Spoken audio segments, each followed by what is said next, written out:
In today's math lesson, we're working with slopes of parallel and perpendicular lines. Let's start by looking at parallel lines. While you learned in elementary that parallel lines are lines that never ever cross or intersect, it was probably never explained to you as to why. So these lines that never cross, that never intersect, behave that way because they have exactly the same slope. Perpendicular lines, on the other hand, have very different slopes. So let's find out the rules of those slopes. You probably learned in elementary that perpendicular lines cross, they intersect at exactly a right angle. It looks like a perfect X. But again, you may not have been told why. So again, we have something going on with the slopes. And let's see what they are. Two things specifically are happening. The first thing that's very obvious with them is that the slope fraction has been flipped over. This is formally called a reciprocal, which you may or may not hear very often. But that's what we're going to do. We have to flip over the fraction that is the slope. Secondly, you have to change the sign. So if the original slope was positive, its perpendicular will be negative. And if the original was negative, its perpendicular will be positive. So these two characteristics, when you have the perpendicular lines, are called negative reciprocals, which you don't see too often at the moment, but that's what it's called. Example 1. Line T has a slope of 6/7. Line U is parallel to line T. So what is the slope of line U? Well, we know that the original slope is that of 6/7. And we are told in the instructions that we are looking for the parallel line and what its slope is. The symbol for parallel is two lines side by side. And a lot of people like to refer to that as parallel.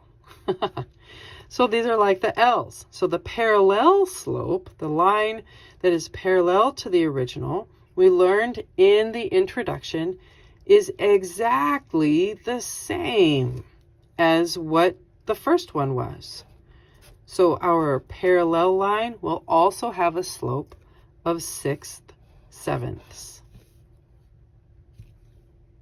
You might be a little nervous, wondering if there is any more that you have to do with this, and the answer is no, because they are exactly the same slope. And there you go. Example 2. Line Q has a slope of 9/4, while line R is perpendicular to Q. What is the slope of line R? Well, we know that our original slope is 9/4. And we've been told that we are looking for something that is perpendicular. Okay.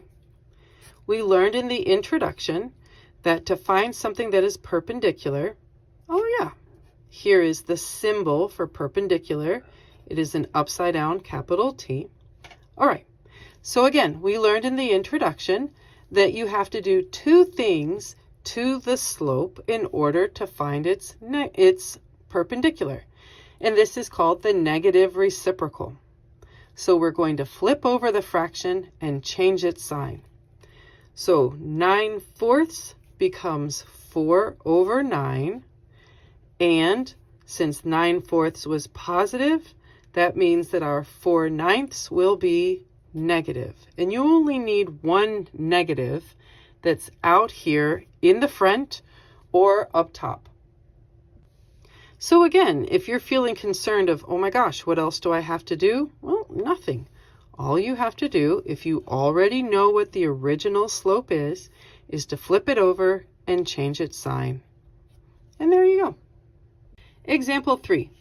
Line Q has a slope of -7/8, while line R has a slope of +7/8. What is the relationship between line Q and line R? Sometimes you're given a lot of information that you need to analyze. So let's talk about them. If two lines are parallel, then we learned in the introduction that their slopes will be exactly the same. And when I say exactly, I mean exactly the same. Are these two slopes exactly the same? No, they are not the same. Therefore, we know that they are not parallel. Okay. Well, to be perpendicular, we have two characteristics that have to be met, both of them. One characteristic is that one has to be positive while the other is negative. And we see here our first slope is negative while our second slope is positive. So that's great. The second characteristic that has to also be met is that they have to be reciprocals of each other, being that the fractions have been flipped over. So we look. Are these two fractions flipped over of each other? Are they perpendicular? No, they're not reciprocals of each other. So while one characteristic was met, one is positive, the other is negative, they are not reciprocals. Therefore, no, these two slopes, the lines of these two, the two lines that were given to us, Q and R, with the slopes of -7/8 and +7/8, are neither parallel nor perpendicular. And there you go. Example 4. The equation of line T is y equaling -9/4 x plus 2. Line U is parallel to line T. So what is the slope of line U? Sometimes we're given an equation and we need to analyze the slope inside of it. All right.